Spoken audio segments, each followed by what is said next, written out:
Welcome back, YouTube. Thanks for tuning in. What we have here is my Tracer 9 GT Plus, and it's time for the break-in oil change. The bike is at 550 miles. It calls for the break-in oil change at 600, but 550 is close enough. What I like about the Tracer is that it doesn't have any fairings to remove. So a lot of the naked bikes are very similar because you don't have to take off a bunch of crap like the Super Sports. So you can get to everything real easy. In this particular case, you have a 17 millimeter bolt for the drain plug for the oil pan, and then you have your filter right above it. And the only thing you need is either a wrench or a 17 millimeter socket, and then just a oil filter wrench to take the oil filter off. It's very simple. Most bikes are pretty much the same except for the fairings. In this case, we don't have them, so this is awesome. It's one of the perks of having a naked bike. The things you're going to need for this one, it calls for 3.38 quarts of oil.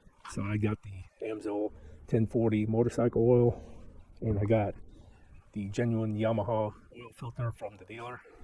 I don't recommend getting this one. It's too expensive. You can get a K&N or something cheaper. So next oil change, we're not going to get that one. And then I got the Yamaha crush washer. I don't usually replace these with every oil change, usually every maybe 2 or 3, but since this is the first one, I just want to get a new crush washer on there. I've already warmed the bike up so that the oil will come out easy, and then all I gotta do is just crack the filler cap just so you can get some air in there. Then all you gotta do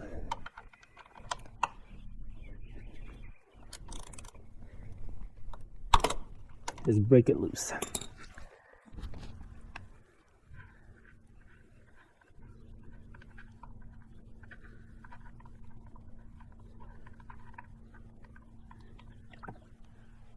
And there goes all the break-in oil. Make sure you have a rag handy and some brake clean to clean up the mess. I use Mrs. RSV4's favorite t-shirt. And now we're just going to let it drain. And while it's letting it drain, put the wrench on the filter.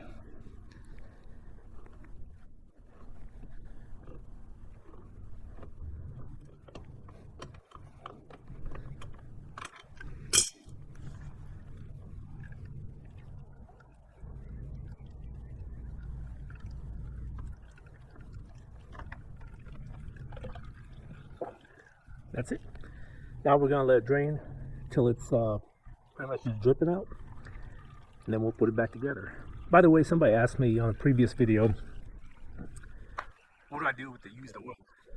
Well, I don't know about other countries, but here in the United States, any place that sells oil, like an auto parts store, they're required by law to take used oil. So you can just take it there. Or if you have like a recycling station, you can take it there. But we're going to let this drain completely, and then we'll finish up the oil change. All right, now that it's pretty much just dripping, the only thing I did was I wiped the face of this oil filter housing off nice and clean. It's still dripping down a little bit, but that's okay.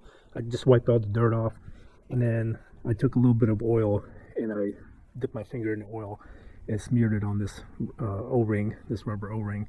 That way it won't get stuck to this face when it gets hot over time. So now we just put it on. Now they call for 13 foot-pounds of torque on this, but let me tell you something.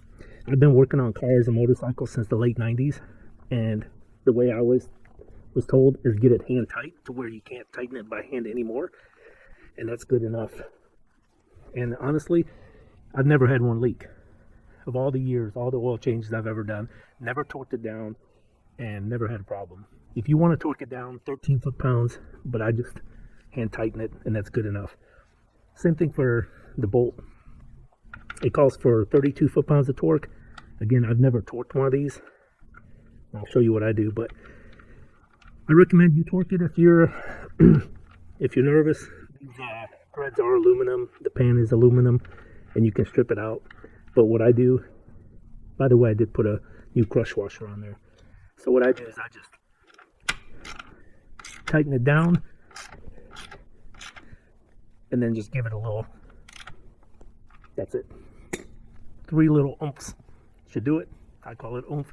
And then I take the brake cleaner and just rinse it down a little bit.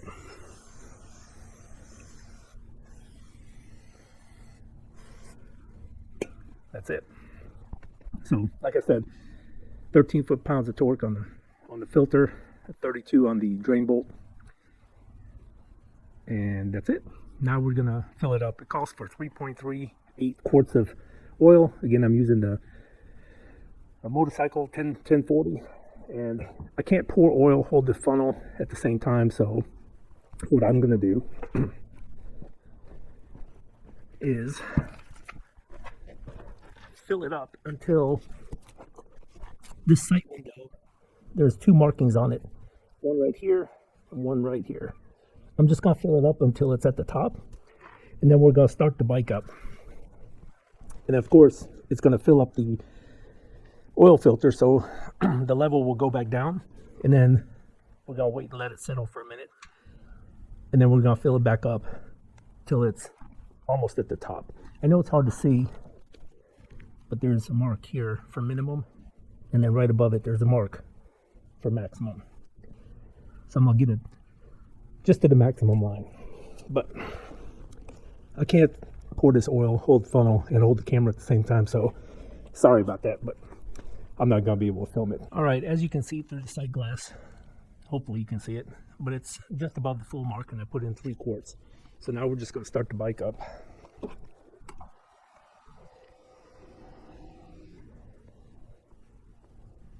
And right now we're at 550 miles, so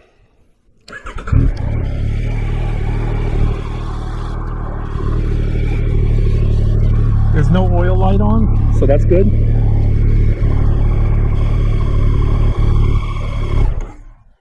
And now we will see that the oil level is about halfway between the full and the low mark. We're gonna wait just a second, let it settle, and then I'm gonna top it off. And that's pretty much it. We're also gonna make sure there's no leaks. No leaks. So we're good to go. Now we just top it off, make sure it's at the top mark through the sight glass, and then we're all set. And this bike, this braking service has been done. I'm gonna wait to check the chain. I kind of moved it yesterday. It still seems fine, so at about 1,000 miles, I'll do a chain adjustment. Everything else seems fine. Nothing loose, nothing, making funny noises, no vibrations. So everything's good. I don't go through every bolt and things like that they recommend at the dealer and check everything. I trust Yamaha. I've never had a problem. The Japanese bikes, I trust them. And like I said, everything seems normal. There's no weird vibrations, no noises. Everything's fine. So yeah, that's my braking service. And now it's time to open this thing up and see what it can do. Anyway, thank you so much for watching. I appreciate it.